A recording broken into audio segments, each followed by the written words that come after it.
I'm here with our wonderful host today at To Gaze in the Garden, and we're going to see all their wonderful upgrades and expansions that they've done this year. We have 33 beds. Nobody has seen any of those yet this year. Well, it's quite the cliff. Let's get going. All right.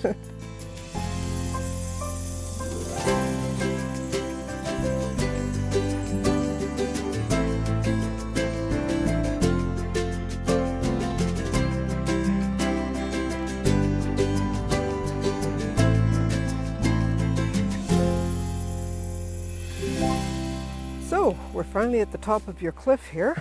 We made it. It is a jaunt, yes. It is a bit of a jaunt. Oh my soul, you weren't joking when you said you have 33 new beds. Yeah, some of them are wins, some of them are losses, but we're still very young into this. Yeah, a lot of it. We've got a few new plants that we're playing around with this year that we want to try out and stuff. So, what are those fabulous purple somethings I see over there? Those are gold on a stem, in my opinion. They are gorgeous. They are lithianthus. Oh, okay. It's a really hard plant to grow. You can get a full stem come up on those, and if something has happened in its growing cycle, you won't get a bloom. Oh. They are one that if we were to start those from seed, we would start them in January, and in May they'd still only be that tall. Oh dear. And they would stay that, but they need cold weather to get started when you bring them outside. The cooler the weather they like, but they are gorgeous as far as colors go. They're along the line, when you put them in bouquets, people think roses. That's how much power these plants have. They're a very expensive plant to buy as well, but if you can grow them, there's a brown as well that we have in these gardens that'll show up too. It's a brown with a little bit of a white hue to them. Roseanne brown, I think it's called. Gorgeous, but they are, if you can grow them, and this is our second year for it, and we've done quite well 2 years with them, they are an extremely gorgeous plant. So we've got a bed of them here, and then down on the lower section we have another bed of them that's actually further along than these ones. And where are they native to originally? I don't know. I've seen some things on Facebook, and they say that you just throw the seeds in and let them go. It was someplace down in the States that they were showing these, but from what I've read and what I've seen on these, they're not just throw in and watch them grow. They need the cold weather to get started. Okay. If it's warm when you put them out, I'm not sure you'd get anywhere with them, to be honest. But you can see the snapdragons on either side that are just disastrous for us this year. So this whole section, when we had it done, we had the J. Smith come in, they did the leveling for us here. We knew that it was going to be a rough go for us to get started. So we've got the soils over here on the side, we've got the compost, and we've got the topsoil. So we put the topsoil down and then we added the topping with the compost, but up here we don't have water in this area yet, so we're lugging hoses and stuff to do these. Okay. So we didn't get this gardens in until probably mid-June-ish, right around there, which is too late to really get your snapdragons really to get going. They like cool weather as weather to get started. Not enough water, I think, this year was part of our problem. But we do have a plan in place for this fall that what we're going to be doing with all of these beds, we're going to be bringing in, we finally got a connection with sawdust and stuff. We're going to bring that in and fill these beds right up level with the top of this, the whole way across. So these beds, between every one of these beds will be sawdust. That's going to help hold the moisture into these beds as well. And then next year, we don't know. There's so much going on here, so that we always say next year, but it could be 2 years down the road that we'll put another entire layer on top of the soil and then do another layer of the sawdust. And these beds would then be completely established at that point. So this is just a young garden that's just nicely getting started, that has a ton of work yet to get done to it, to get it to where we need it to be really, really producing top-notch flowers. So we're really quite happy with it, the way it's turned out so far, knowing at a late start to get things into the ground, knowing that we didn't get enough water and stuff on it this year. Mother Nature did quite well for what we're working with here, but some things did really well, some things struggled a bit. This is the first year for our celosia, which is here. Yeah, there's you some can right see some here as here. well, Yep. right? Yep. And this one here, Beautiful this is the color. first year that actually got enough height to it for us to really be able to use it in bouquets. So We used to have it down in the lower beds, didn't do as well there. Up here it seems to like the area, so that's going to be a win. What are these beautiful these are asters. Colors. The asters are really quite interesting because you'll see some of them here that are already dying back. Yeah. This is probably, we put these ones on the chopping block this year. If they didn't perform for us, we weren't going to grow them again. They do have powdery, it's not powdery mildew, it's a disease that these things will get. But we're getting long enough stems on these that we're going to run them for another season next year. I love the asters because there's so many colors to them. Fabulous, yeah. Like even when you're looking at the pinks and stuff, there's different colors in the pinks, the yellows, the whites. There's a peach back here that's gorgeous. Here too. Yeah. Like this little peach one right here. Even that's those, pretty. I mean, they're gorgeous little plants. Yep. But this is the first year that we were able to get the height on them. And for cut flowers, if you can't get height, then you've wasted that bed of real estate for growing in. So we're really starting to finally get to the point where this is working, this is not working. Celosia was one that wasn't working. We even contemplated not even growing that this year, but there's nice height on those and lots of stems, so we're really going to do well with those this year. And they'll stay for quite a while. Okay. And this is the ornamental kale. So we're after the blooms on the tops of these. Okay, they're fabulous. Yeah. So one will be white and one will be pink. I believe these ones are purple. These will be the purple tops, and then you can see the lighter variegation there. That'll be in the white. And so what is the bloom actually like? It's just, I would think it's probably a lot like the sedum tops. I think it's just going to be a puff on the top, right? And we're going to be stripping these right down. Like we don't want these leaves in the bouquet. We're only going to be taking that head, just the very top. Okay. Yeah. But they're quite a cool flower. And here you can smell all the scents from the basils. The basil. Yeah, I think the basils are really cool. But and the variety of colors is really fabulous. Yeah, but we've learned this year that we've tried so many different types, and now we're starting to narrow things down as to this one doesn't work. So this, Sierra Rudbeckia, I love this stuff. We ran into this last year. There's so many different, like this one here is probably one of my faves. It's got the nice brown center. It's going to have the orange on the outside to the yellow center. There's so many different levels to them. You've got your singles here, you've got your doubles and triples, you know. So these are going to be definitely a keeper. These are first year plants. So next year, these will be, should be twice the size. We should get twice the amount of blooms off of them. The only thing that we found with some of these is they go bad quickly. And is this Sweet William in behind? That is Sweet William. We started that in the greenhouse. We had it in our gardens. I moved some from there because it broke off in the garden. So Trevor took his stems. We put them in the greenhouse and just put them in the ground. They did well there, and then we brought them up here. So we've got Sweet William here that is a year old, and then we've got a bed and a half of Sweet William over here that is from seeds that we started this year. Okay. Yeah, so we'll have Sweet William is what we're working on to work with our peonies and stuff, which is, we'll talk about that after a bit because we're getting 150 coming. So can't wait. Yeah, we got an exciting. This one is Paper Daisy, and it is along the line of the straw flower. Okay. So you can feel the little ruffled edges to it. It doesn't have that feathery feel to it. No. It's not bachelor's buttons though. No. And it comes in the white and it comes in pink as well. But they will close up at night and open up during the day. Oh, fabulous. So, which is cool. But they don't look like much here. But you take 2 or 3 of those and stick those little whites with the black centers in a bouquet, and it just pops. Okay. And they're really nice to work with. Like the stems stay nice and sturdy to work with. Yep. But the only thing about them is they don't last long. When they're ready to die off, they're ready to die off. But there's a lot of new growth coming on underneath them as well. So definitely going to be a keeper for us. And the stems, do you use that greenery in your bouquets? No, we it's a try lovely silvery color. It does, but when it comes to the stems, we want to get rid of as much of the greenery on them as possible, because when you put them in the vase, that is going to turn your water, True. right? So we get rid of as much of the stem as possible on anything that we can. Okay, what is this fabulous blue? This is gorgeous, lavender blue. It is a lavender blue, and Digdeguash is what it's called. Okay. So this is one of those two-thing plants. Does it have something easier? I wish it did. It's actually lavender is in it, and I can't remember what the other. There's 3 words to the other one, but Digdeguash is what I've got to go with.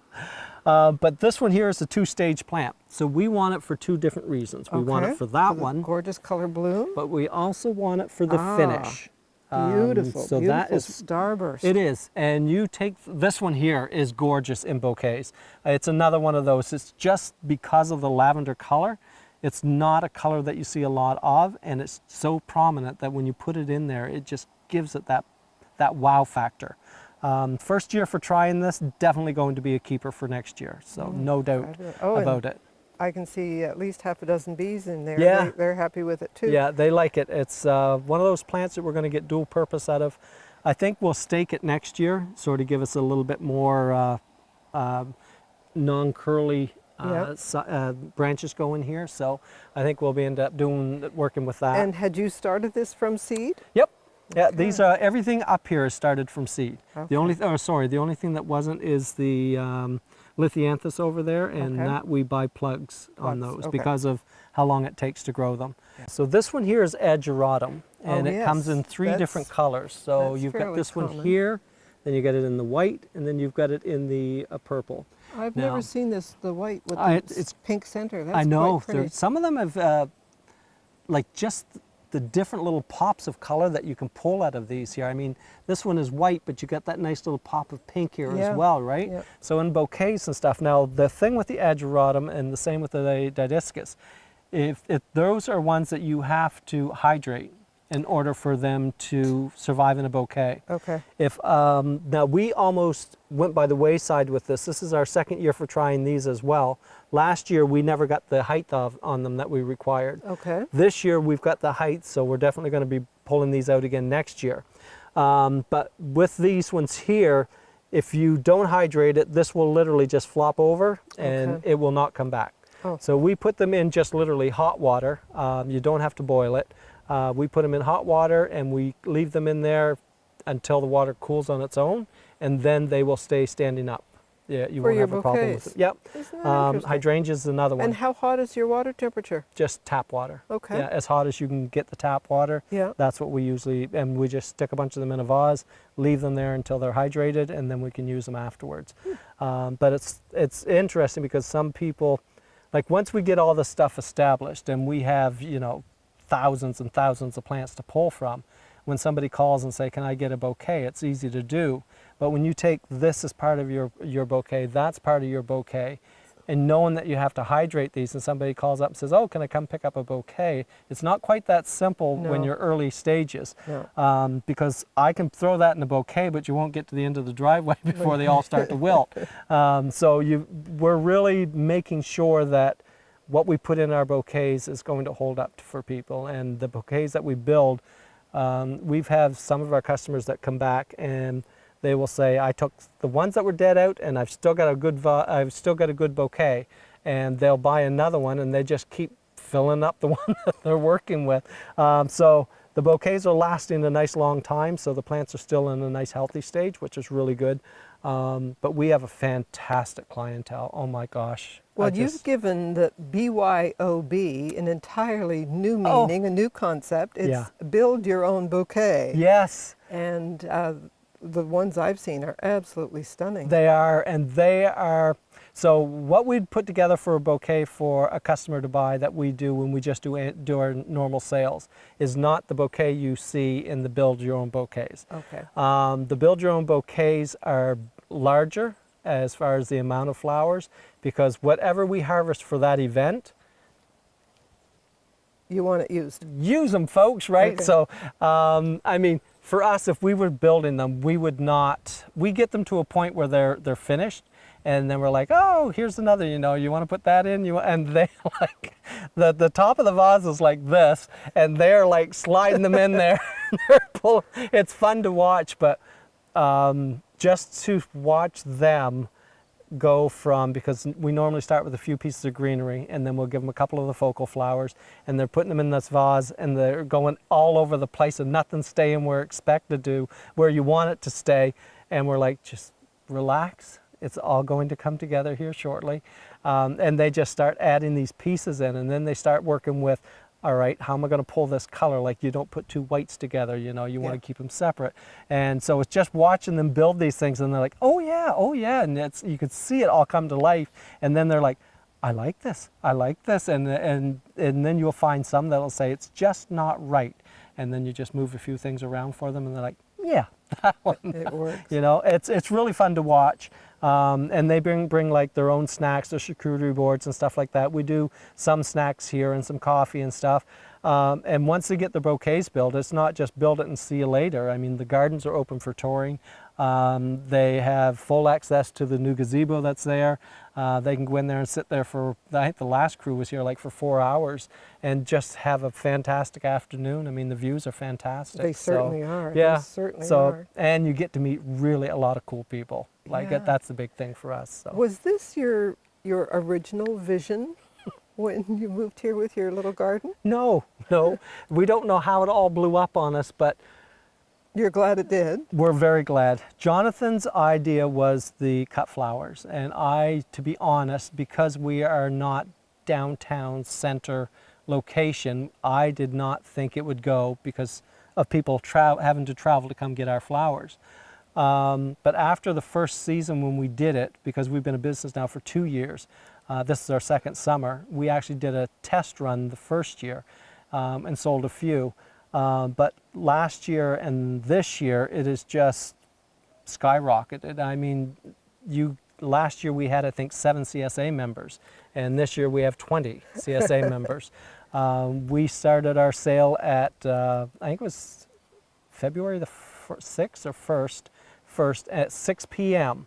and we were sold out in less than 6 minutes.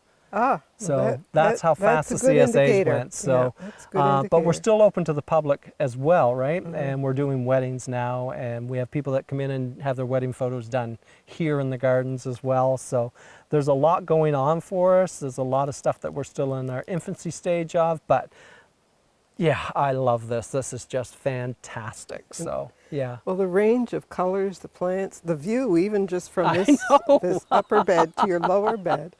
Yeah. And we're going to have to get a shot of that later because you're telling us that it's all going to be different this time next year. Yeah. So yeah. It'll be great. And like this section here is going to be all perennials in here. So we'll be working with getting these finished up. But perennial cut flowers. Perennial cut flowers, yeah. We still need to bring up here, we still need a bed of phlox of different colors than those because we don't want to be hauling them out of our gardens down there.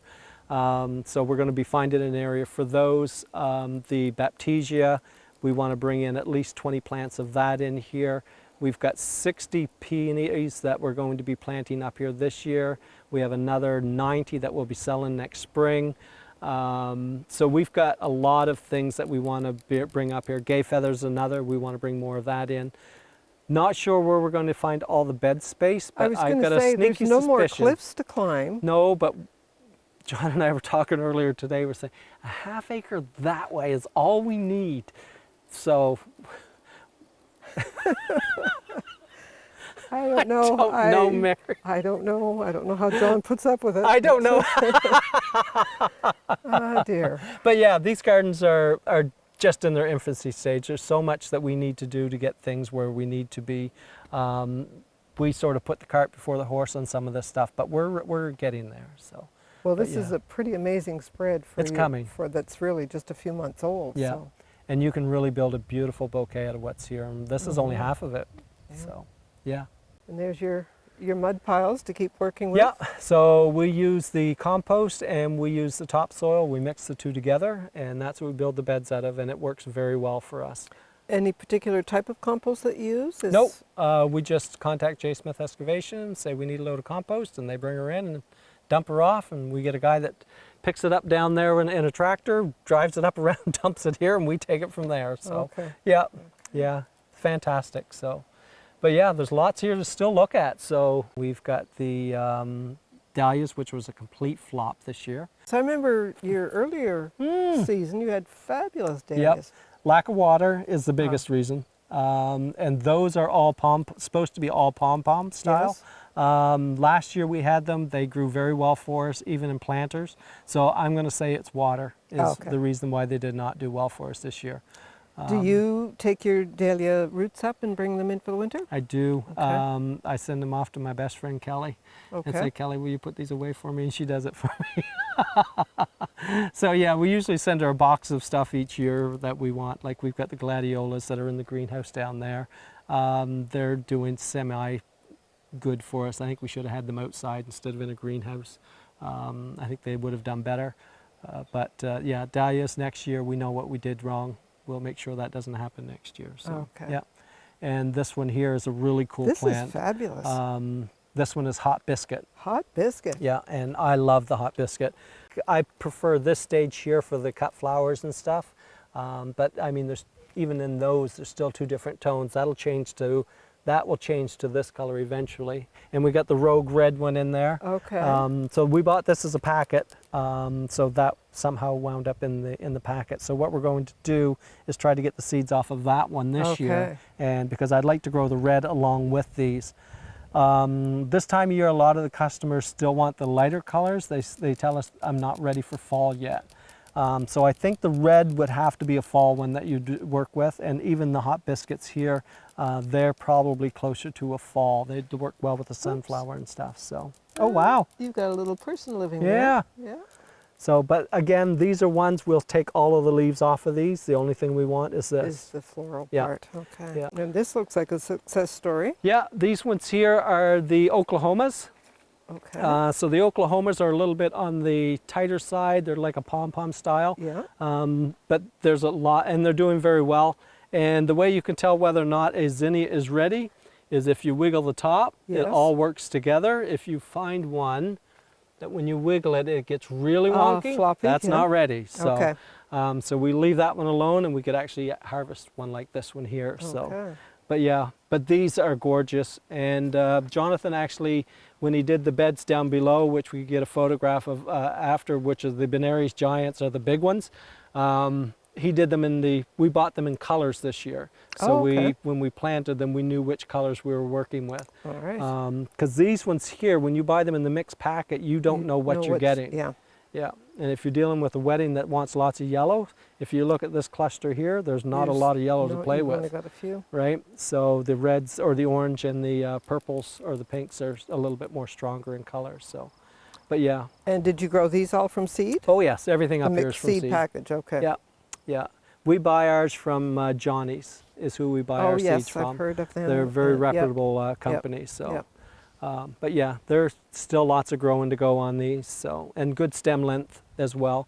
Zinnias is one of those. These were slow in coming this year, but that again was probably our fault, I think. But now that they've started, they're doing very well, very well. I like the salmon. I think that's a really cool color. Very different. Yep. Yeah. So these are Oklahomas. And the Cosmos, this is probably one of the best years for the Cosmos as well.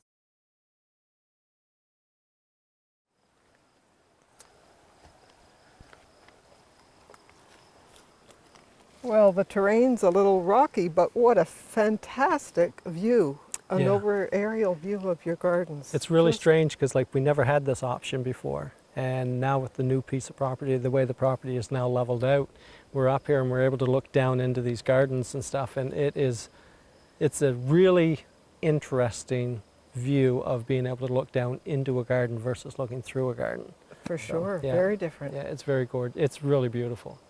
And trying to visualize too how that area that you described where the roses are, how that's going to be quite different. And the corridor with the elderberry, the colorful elderberry. Yeah, because you're from here, I can in my head, I can almost see what this is going to look like, and it should be just amazing. Yep. Now that you've described it, I'm sure all our viewers can too, and we will come back next year. Trevor and Jonathan, thank you so much. It's always fabulous to see you and spend some time in your garden, and I look forward to next year. Oh, for sure. And folks, I hope you'll join us again for Gardening by the Bay, because we enjoy having you, and I know you love the flowers.